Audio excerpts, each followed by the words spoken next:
News Karnataka ಫಸ್ಟ್ಗೆ ಸ್ವಾಗತ. ಇಂದಿನ ಪ್ರಮುಖ ಸುದ್ದಿಗಳು. ನಮಸ್ಕಾರ, ನಾನು ಅಪೂರ್ವ ರಾಘವೇಂದ್ರ. ಈ ದಿನದ ಕೊರಟಗೆರೆ ನ್ಯೂಸ್. ಸವರ್ಣೀಯ ರೈತ ಸಂಘದ ಪದಾಧಿಕಾರಿಯೊಬ್ಬ ದಲಿತ ಪ್ರಗತಿಪರ ರೈತನಿಗೆ ವಿನಾಕಾರಣ ಕಿರುಕುಳವನ್ನ ನೀಡುವ ಬಗ್ಗೆ ಪತ್ರಿಕಾಗೋಷ್ಠಿ ನಡೆದ ಸುದ್ದಿ ನಿಮ್ಮ ನ್ಯೂಸ್ ಕರ್ನಾಟಕ 1ರಲ್ಲಿ ವೀಕ್ಷಿಸಿ. ಸವರ್ಣೀಯ ರೈತ ಸಂಘದ ಪದಾಧಿಕಾರಿಯೊಬ್ಬ ದಲಿತ ಪ್ರಗತಿಪರ ರೈತನಿಗೆ ವಿನಾಕಾರಣ ಶೋಷಣೆ ಮಾಡುತ್ತಿದ್ದು, ಆತನ ವಿರುದ್ಧ ತಹಶೀಲ್ದಾರ್ ಅವರು ಕ್ರಮವನ್ನ ಕೈಗೊಳ್ಳುವಂತೆ ದಲಿತ ಸಂಘಟನೆಗಳ ಮುಖಂಡರು ಪತ್ರಿಕಾಗೋಷ್ಠಿಯಲ್ಲಿ ಒತ್ತಾಯಿಸಿದ್ದಾರೆ.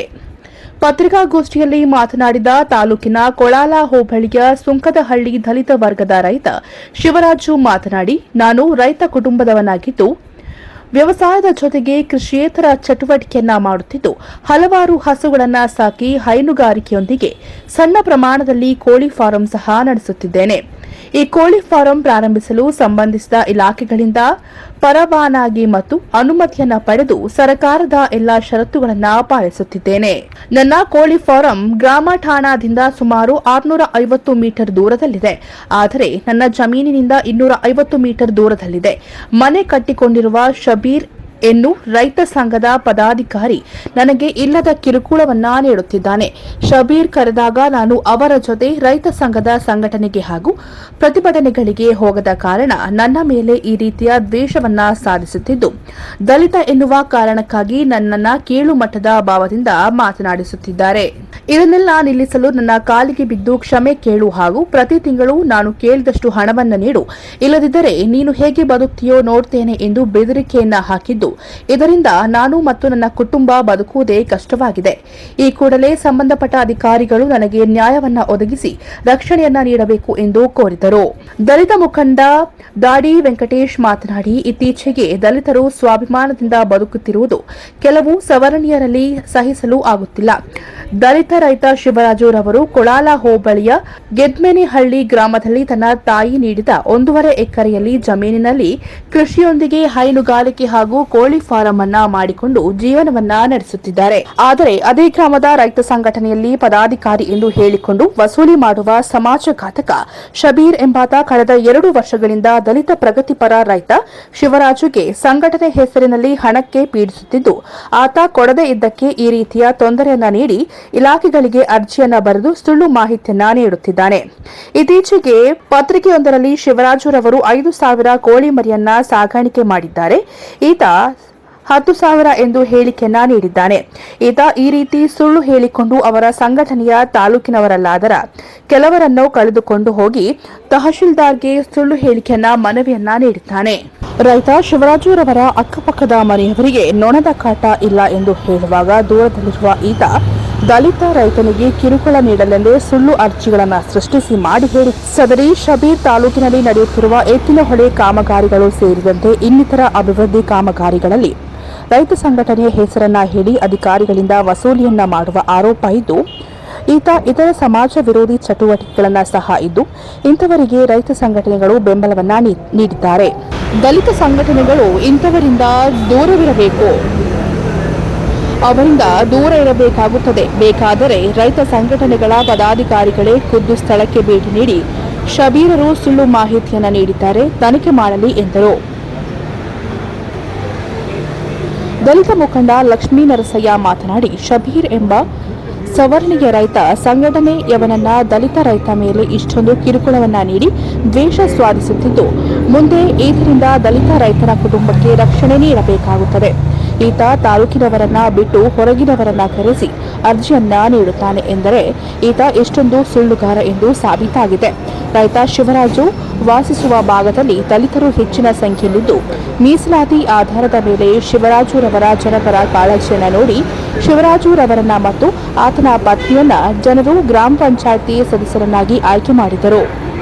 ಅದನ್ನ ಸಹಿಸಿಕೊಳ್ಳದ ಸವರ್ಣೀಯ ಶಬೀರ್ ಅದನ್ನ ಸಹ ಉಲ್ಲೇಖ ಮಾಡಿದ್ದು, ದಲಿತರು ಅಧಿಕಾರವನ್ನ ಪಡೆಯಬಾರದು ಎನ್ನುವ ರೀತಿಯಲ್ಲಿ ಹೇಳಿಕೆಯನ್ನ ನೀಡಿದ್ದು, ಮೀಸಲಾತಿ ಯಾರಪ್ಪನ ಆಸ್ತಿಯಲ್ಲ, ಅದು ನಮ್ಮ ಹಕ್ಕು ಎಂದ ಅವರು, ಶಬೀರ್ ಇದೇ ರೀತಿ ದಲಿತರಿಗೆ ಕಿರುಕುಳವನ್ನ ನೀಡಿದರೆ ಅವರ ವಿರುದ್ಧ ಉಗ್ರ ಹೋರಾಟವನ್ನ ಮಾಡಲಾಗುವುದು ಎಂದು ಹೇಳಿದರು. ಪತ್ರಿಕಾಗೋಷ್ಠಿಯಲ್ಲಿ ದಲಿತ ಮುಖಂಡರುಗಳಾದ ಶಿವರಾಮ್, ರಂಗನಾಥ್, ಏರ್ಟೆಲ್ ಗೋಪಿ, ನಾಗೇಶ್, ರಾಮಸ್ವಾಮಿ, ನರಸಿಂಹರಾಜು, ನಾಗರಾಜು, ಸತೀಶ್ ಸೇರಿದಂತೆ ವಿವಿಧ ದಲಿತ ಸಂಘಟನೆಗಳ ಮುಖಂಡರು ಹಾಜರಿದ್ದರು. ಜಮೀನಿಲ್ಲ. ಯಜಮಾನಹಳ್ಳಿ ಸರ್ವೆ ನಮ್ಮ ತಾಯಿಗೆ 3 ಎಕರೆ ಜಮೀನಿದೆ. ನಾವು 3 ಜನ ಅಣ್ಣ ತಮ್ಮಂದಿರು. ನಮಗೆ 1 ಎಕರೆ ಜಮೀನು ನಮ್ಮ ತಾಯಿ ಭಾಗ ಮಾಡಿಕೊಟ್ಟಿದ್ದಾರೆ. ಇನ್ನು ನಮ್ಮ ತಾಯಿ ಹೆಸರಲ್ಲೇ ಇದೆ. ಹಾಗಾಗಿ ನಾವು ಒಂದು ಜೀವನ ಮಾಡೋಕ್ಕೋಸ್ಕರ ಏನೇನು ಮಾಡಬೇಕು ಅಂತ ಇದೀವೋ, ಒಂದು ರೈತ ಒಂದು ಕೃಷಿ ಏನೇನು ಮಾಡಬೇಕು ಅಂತ ಇದೆಯೋ ಅದರಲ್ಲಿ ಸ್ವಲ್ಪ ಸೀಮೆಗಳು ಬೆಳ್ಕೊಂಡಿದ್ದೀನಿ, ಸ್ವಲ್ಪ 5,000 ಕೋಳಿ ಮೇಯಂಗೆಲ್ಲ ಫಾರಂ ಮಾಡಿದ್ದೀನಿ, ಮತ್ತು ಹಸುಗಳು ಸಾಕಿದ್ದೀನಿ. ಇವನ್ನೆಲ್ಲ ಮಾಡ್ಕೊಂಡು ಜೀವನ ಮಾಡ್ತಾ ಇದ್ದೀವಿ. ಇಲ್ಲಿ ವಿಚಾರ ಇದೆಲ್ಲ ಕರೆದಿರ್ತಕ್ಕಂಥ ವಿಚಾರ ಏನಂದರೆ, ನಾನು 2021ರಲ್ಲಿ ಗ್ರಾಮ ಪಂಚಾಯತಿಗೆ ಹೋಗಿದ್ದೆ. 21ರಲ್ಲಿ ಗ್ರಾಮ ಪಂಚಾಯತಿಗೆ ಹೋದಾಗ ಏನಾಗ್ತದೆ, ಗ್ರಾಮ ಪಂಚಾಯತಿ PDO ಮತ್ತು ಎಲ್ಲರೂ ಕಮಿಟಿಯನ್ನು ಕೇಳಿ ಸರ್ವೆ ಮಾಡೇನೆ ನನಗೆ ಲೈಸೆನ್ಸ್ ತಗೊಂಡು ಕೋಳಿ ಫಾರಂ ಮಾಡೋದು. ಅಲ್ಲಿ ಕೋಳಿ ಫಾರಂ ಏನಂದರೆ ಒಂದು 450 ಮೀಟರ್ ದೂರದಲ್ಲೇ ಇದೆ. ನನಗೆ ರೆವಿನ್ಯೂ ಇಲಾಖೆ ಬಂದು ಎಲ್ಲರೂ ಬಂದು ಸ್ಪಾಟ್ ಮಾಡಿದ್ದಾರೆ, ಡಾಕ್ಟ್ರು ಬಂದಿದ್ದಾರೆ, DHO ಬಂದಿದ್ದಾರೆ, ಎಲ್ಲರೂ ಬಂದಿದ್ದಾರೆ. ಈಗ ಒಬ್ಬ ಶಬೀರ್ ನಾನು ನನಗೆ ಹಸು ಶಾಲೆ ಹಾಕೊಂಡು ಬೆದರಿಕೆ ಹಾಕೋದು ಮತ್ತು ನನ್ನ ಫಾರಂ ಮುಗಿಸೋದಕ್ಕೆ ನನ್ನ ಸಂಘದ ಕಡೆಯನ್ನು ಮುಗಿಸ್ತೀನಿ ಅಂತ ಹೇಳಿ ನನಗೆ ಯಾವಾಗೂ 2021ರಿಂದನೂ ನನ್ನ ಮೇಲೆ ಅರ್ಜಿ ಕೊಡೋದು, ಇಲ್ಲಿ ಗ್ರಾಮ ಪಂಚಾಯತಿ ಕೊಡೋದು, ಮತ್ತು ತಾಲೂಕ್ ಪಂಚಾಯತಿ ಕೊಡೋದು, ಮತ್ತು ತಹಸೀಲ್ದಾರಿಗೆ ಕೊಡೋದು, ಮತ್ತು CO ಅವರಿಗೆ ಕೊಡೋದು, ಮತ್ತು DC ಅವರಿಗೆ ಕೊಟ್ಟಿರೋದು, ಮತ್ತು SP ಅವ್ರಿಗೂ ಕೊಟ್ಟಿದ್ದಾರೆ. SP ಇಷ್ಟೆಲ್ಲ ಕೊಟ್ಟು ನನಗೆ ತುಂಬ ನೋವಾಯಿತು. ಆ ನೋವಾಗಿದ್ದ ಕಾರಣ ನಮ್ಮ ಸಮುದಾಯ ಸಂಪರ್ಕ ಮಾಡಿ ಯಾಕೆಲ್ಲೂ ಹೇಳ್ಕೊಂಡಿರಲಿಲ್ಲ ನಾನು ಈ ಥರ ಆಗ್ತದೆ ಅಂತ. ಈಗ ಹೇಳ್ಕೊಳಕ್ಕೆ ಈ ಥರ ಮಾತಾಡಿ ಏನಾದರೂ ಯಾರು ನಂಬೋದು ಮುಂದೆ ಎಷ್ಟು ಇಂತ ಅನ್ಯಾಯ ಮಾಡಿದ್ದಾನಂತ ಆತ ರೈತ ಸಂಘಕ್ಕೆ ಅಪಮಾನ ಮಾಡ್ತಕ್ಕಂಥದ್ದು ಒಂದು ದೊಡ್ಡ ದುರಂತ. ಸಂಘಕ್ಕೆ ಅವಮಾನ ಮಾಡ್ತಾನಂತ. ಸಂಘದನ್ನ ಫಸ್ಟ್ ಅವರ ಪದಾಧಿಕಾರಿ ಹೇಳ್ತಾ ಇದ್ದೀನಿ, ಫಸ್ಟ್ ಅಂತ ನಾವು ಸಂಘದಿಂದ ವಜಾ ಮಾಡಿ ಒಳ್ಳೆ ಉತ್ತಮವಾದ ರೀತಿ ನಡೆಸ್ಕೋಬೇಕು. ನಾವು ಬೆಂಬಲ ಬೇಕಂದ್ರೆ ದಲಿತರು ನಮ್ಮ DSS ಸಂಘಟಕರು ಅವ್ರಿಗೆ ಬೆಂಬಲ ಬೇಕಂತಂದ್ರೆ ಯಾವುದೇ ಸಂಘಟನೆ ಹೋರಾಟಕ್ಕಾಗಲಿ ಮತ್ತೊಂದಕ್ಕಾಗಲಿ ನಾವು ಕರೆದಾಗ ನಾವು ಬೇಕನ್ನೋದಾದ್ರೆ ಆತನ ಸಂಘಟನೆಯಿಂದ ಕಿತ್ತಾಕ್ಬೇಕು. ಆತನಿಂದ ನಮ್ಗೆ ಆಗಿರ್ತಕ್ಕಂಥ ನೋವಾಗಿರೋದನ್ನ ನಾವು ಇದು ಮಾಡಿ ಇವತ್ತು ತಹಸೀಲ್ದಾರ್ ನಾವು ಮನವಿ ಕೊಡ್ತಿದ್ದೀವಿ. ನಮ್ಗೆ ನ್ಯಾಯ ತೋರಿಸ್ಕೊಡ್ಬೇಕಂತ ನಿಮ್ಮ ಮಾಧ್ಯಮದ ಮುಖಾಂತರ ನಾವು ಕೇಳ್ಕೊಳ್ತಿದ್ದೀವಿ. ಇನ್ನು ಮತ್ತೆ ಯಾವ್ದೋ ಪ್ರಾಣ ಇವ್ರು ಹೊತ್ತಕ್ಕೆ ಹೋಗ್ತಾ ಇರ್ತಾರೆ ರಾತ್ರಿ ಹೊತ್ತು, ಅಕಸ್ಮಾತ್ ಅಲ್ಲೇನೂ ಮಾಡ್ಬೋದು. ಜೀವ ರಕ್ಷಣೆ ಬೇಕು ಈತನಿಗೆ, ಕುಟುಂಬಕ್ಕೆ. ಈತನಿಗೂ ಒಬ್ಬ ಜನಪ್ರತಿನಿಧಿ ಆ ಕ್ಷೇತ್ರದಲ್ಲಿ ಈತನಿಗೆ ರಕ್ಷಣೆ ಬೇಕು. ಈ ಕುಟುಂಬಕ್ಕೂ ನಮ್ಗೆ ರಕ್ಷಣೆ ಕೊಡ್ಬೇಕು. ಆತ ಏನೋ ಒಂದು ಹೊಡಿಬೋದು, ಇಲ್ಲ ಹೊಡಿಬೋದು, ಏನೋ ಪ್ರಾಣಹತ್ಯೆ ಮಾಡೋದು ಯಾರು ಜವಾಬ್ದಾರಿ? ಬೇರೆ ಕೊರಟಗೆರೆ ತಾಲೂಕಿನಲ್ಲಿ ಹಲವಾರು ಅಭಿವೃದ್ಧಿ ಯೋಜನೆಗಳನ್ನು ನಡೀತಿರುವಂತಹ ಜಾಗದಲ್ಲಿ ರೈತ ಸಂಘಟನೆಗಳ ಹೆಸರುಗಳಲ್ಲಿ ಆ ಅಧಿಕಾರಿಗಳಿಗೆ ಮತ್ತೆ ಆ ಯೋಜನೆಯ ಮುಖ್ಯಾಧಿಕಾರಿಗಳಿಗೆ ಬೆದರಿಕೆ ಬಿಡ್ತಾನೆ ಅನ್ನುವಂಥದ್ದು ಮಾಹಿತಿ ಇದೆ ನಮಗೆ. ಇದು ಹಲವಾರು ಸಾರಿ ನನ್ನ ವಿಷಯ ತಿಳಿದುಕೊಂಡು ನಾವು ಈ ಸಹಜವಾದ ವಿಚಾರಗಳು ರೈತರ ನೋವಾಗ ಹೋಗಿರ್ತಾರೆ ಅನ್ಕೊಂಡು ಸುಮ್ಮನಾಗಿದ್ದೀವಿ. ಏನೇ ಆಗದಿದ್ದಾಗ್ಯೂ ಸಹ ಹೋಗಿ ಆ ಯೋಜನೆಗಳಿಗೆ ಅಡ್ಡಿಪಡಿಸುವಂತ ಕ್ರಿಯೆಗಳು ಈತನ ಕಡೆಯಿಂದ ಆಗಿದ್ದಾರೆ. ಹಣದಾಸೆಗಾಗಿ ಈತಂದು ಬೇರೆ ಚಟಗಳು ಏನು ಅನ್ನುವಂಥದ್ದು ಪೊಲೀಸ್ ದಾಖಲೆ ಒಳಗಿದೆ. ನನ್ನ ಬಾಯಿಂದ ಹೇಳೋದಕ್ಕೆ ಅದು ಸರಿ ಇಲ್ಲ.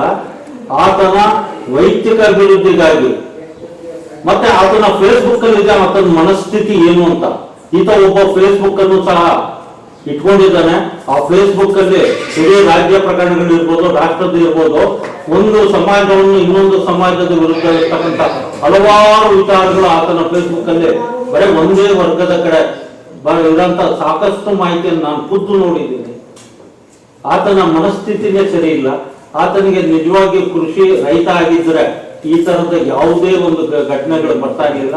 ರೈತ ಮುಖಂಡನ ಹೆಸರಲ್ಲಿ ಹಲವಾರು ಕೆಟ್ಟ ವಿಚಾರಗಳಲ್ಲಿ ಭಾಗಿಯಾಗಿದ್ದಾನೆ ಅನ್ನೋಂಥದ್ದು ನನ್ನ ಆರೋಪ ಆಗಿದೆ ಸರ್. ಆ ಪೇಪರ್ ಅಲ್ಲಿ ನೋಡಿದ ಮೇಲೆ ನನಗೆ ಯಾರೋ ಸ್ನೇಹಿತರು ಕಳಿಸಿದ್ರು. ಆ ಪೇಪರ್ ಅಲ್ಲಿ ನೋಡಿದ ಮೇಲೆ ನನಗೆ ಗೊತ್ತಾಯ್ತು ಈ ತರ ಎಲ್ಲ ಮಾಡ್ತಾ ಇದ್ದಾರೆ. ಹೋಗಿ ಅವ್ರೇನೋ ಒಂದು ರೈತರು ಒಂದು ಸಂಘ ಮಾಡ್ಕೊಂಡಿದ್ದಾರೆ. ಆ ಸಂಘದ ಕಡೆಯಿಂದನ ಹೋಗಿ ನನಗೆ ಪ್ರೆಸರ್ ಆಗಿ ಅವ್ರ ಅಧ್ಯಕ್ಷರು ಉಪಾಧ್ಯಕ್ಷರು ಅವ್ರ ಕಡೆಯಿಂದ ಏರಿಸಿ ಕೋಳಿ ಫಾರಂ ಮುಚ್ಚಿಸ್ಬೇಕು ಅಂತ ಒಂದು ಕಾರಣದಿಂದ ತಹಸೀಲ್ದಾರ್ ಹತ್ರ ಕಾಂಟ್ಯಾಕ್ಟ್ ಮಾಡಿದ್ರು. ಹಂಗಾಗಿ ನಾನು ಏನೋ ಜೀವನ ಮಾಡೋಕೆ ಒಂದು ದಾರಿ ಮಾಡ್ಕೊಂಡಿದ್ದೀನಲ್ಲ, ಈಗ ಆಗುತ್ತಲ್ಲ ಅಂತ ನನಗೆ ತುಂಬಾ ಮಾನಸಿಕವಾಗಿ ನಾನು ನೋವುಪಟ್ಟು ನಮ್ಮ ಸಮುದಾಯ ಹತ್ರ ಹೇಳಿಕೊಂಡಾಗ ನಮ್ಮ ಸಮುದಾಯ ಬಾ ಮಾತಾಡೋದು ಅಂತ ಕರೆದ್ರು. ಹಂಗಾಗಿ ಕರೆದು ನಿಮ್ಮೆಲ್ಲ ಮಾತಾಡ್ತಾ ಇದ್ದೀನಿ. ನ್ಯೂಸ್ ಕರ್ನಾಟಕ 1 ವರದಿ ಮುತ್ತುರಾಜ್, ಕೊರಟಗೆರೆ.